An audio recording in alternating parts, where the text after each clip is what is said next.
ఇలాంటి దేవుని సేవకులు మన రాష్ట్రంలో చాలా కొద్ది మంది. అలాంటి వారిలో ప్రముఖుడు ఆవులయ్య గారు.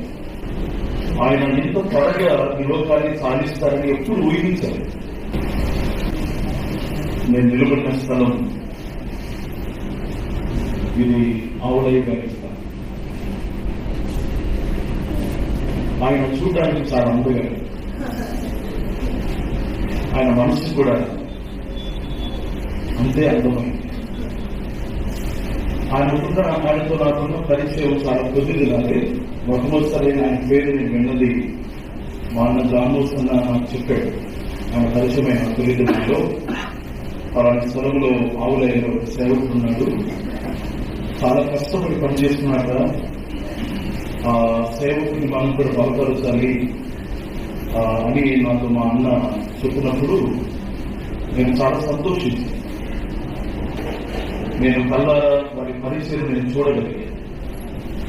ఆయన ఎంత చురుకైన వాడంటే మామూలు బైబిల్లో రాయడం ఎవ్రీ స్త్రీలు చురుకైన వారు, కానీ ఆ మాట ఆవిడనే కూడా చెప్పవచ్చు.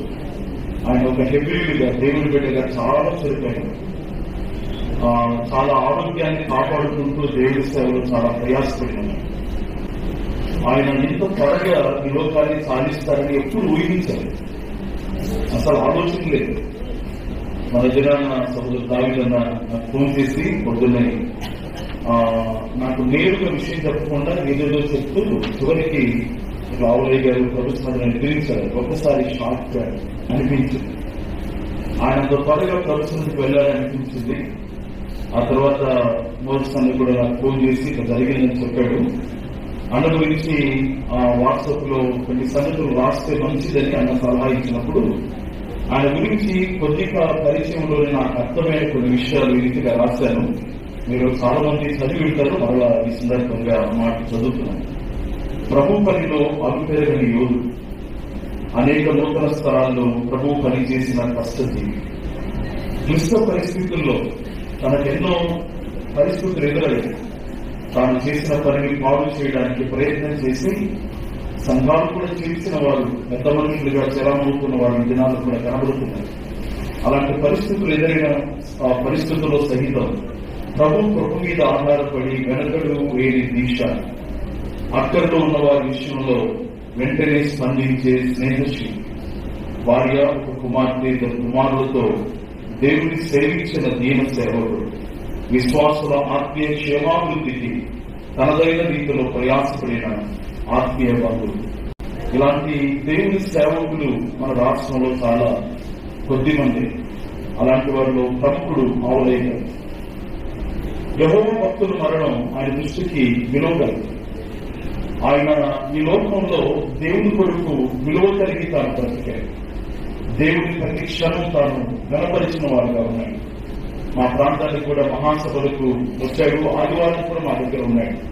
ఒక సవాలుతో కూడుకున్న ఒక మాట మీకు చెప్పడానికి ఇష్టపడుతుంది. ఆవులయ్య గారు మన మధ్య లేదు. ఆయన మరలా ఇక్కడికి రాడు. మనందరూ పరలోకం వెళ్తాం. మనందరూ తీసుకొని ప్రభువారు ఈ భూమి మీద తన రాజ్యాన్ని స్థాపించడానికి మరలా వస్తాం లేండి మహిమా దేహాలతో. అది ఆ దేవుడు మనందరికీ ఇవ్వబోతున్న గొప్ప ఆశీర్వాదకరమైన సమయం. అయితే ఆయన మన మధ్య లేడు. అయితే సంఘస్థులందరికీ ఒక సవాలుతో కూడుకున్న మాట ఏంటంటే ఆయన జీవితాన్ని నేను చూశాను, దగ్గరుండి చూశాను. ఆయన ఎంత ప్రేమగా మాట్లాడతాడో, ప్రతి వారి సమస్య రీతిగా పట్టించుకున్నారో మీరందరూ దగ్గరగా చూశారు. ఇక్కడ ఉన్న సంఘస్థులుగా, సహోదరులుగా, సహోదరులుగా మీరందరూ ఒక్కొక్కరు ఒక్కొక్క ఆవులయ్య కావాలి. ఒక్కొక్కరు ఒక ఆవులయ్యలాగా దేవుడి పనిలో మీరు ప్రయాసపడాలి. ఆయన లేడు అనే కొరత స్థానిక సంఘాలు లేకుండా చేయవలసిన బాధ్యత దూర ప్రాంతం నుండి ఆయా ప్రాంతాల్లో వచ్చిన సేవకులు మాది కాదు. మేము ఏదో అప్పుడప్పుడు వచ్చి మీరు చూసిపోయేవారిని. కానీ మీలో ప్రతి ఒక్కరు ఒకసారి సంఘస్థులు చేసి చూపించారు. సంఘస్థులు, స్థానిక సంఘస్థులు ఇది ఒక సవాలుగా తీసుకోండి. మీరు ప్రతి ఒక్కరు ఒక ఆవులయ్య కాదు. ఆవులయ్య ఏ రీతిగా దేవుని పనిలో ప్రయాసపడ్డాడో, కష్టపడ్డాడో, అనుగ్రహంగా పని చేశాడో మీరు కూడా దేవుని కొరకు పని చేయండి. ఆవులయ్య పోయిన తర్వాత సంఘం అధికం కాదు, సంఖ్య విస్తరించాలి. ఆయన పరలోకంలో తండ్రి దగ్గర ఉన్నాడు. తండ్రి ఆయనను ప్రేమతో చేర్చుకున్నాడు. తన ప్రణాళిక ప్రకారం ఆత్మరూపిగా అవలయ్య గారు పరలోకముల నుండి మీ తండ్రి తాను చూస్తారు. మీరు ఒక్కొక్కరు దేవుడి కొరకు ప్రయాసపడితే ఈ మందిరం నింపబడాలి. ఈ మందిరం నింపబడాలి. కొదువుగా ఉన్న ఆ బిల్డింగ్ కూడా కట్టబడాలి. ఇదంతా సాధ్యమయ్యేది మీ ద్వారా. మీరందరూ ఆయన మాదిరిగా ఉంచుకోండి, ఆయనలాగా కష్టపడండి. దేవుడు తప్పకుండా ఈ స్థానిక సంఘాన్ని దీవిస్తాడు. అనేకులకు దీవెనకరంగా కృష్ణుడి యొక్క సంఘ మాదిరి అనేకులకు దీవెనకరంగా మీరు చేస్తాడు.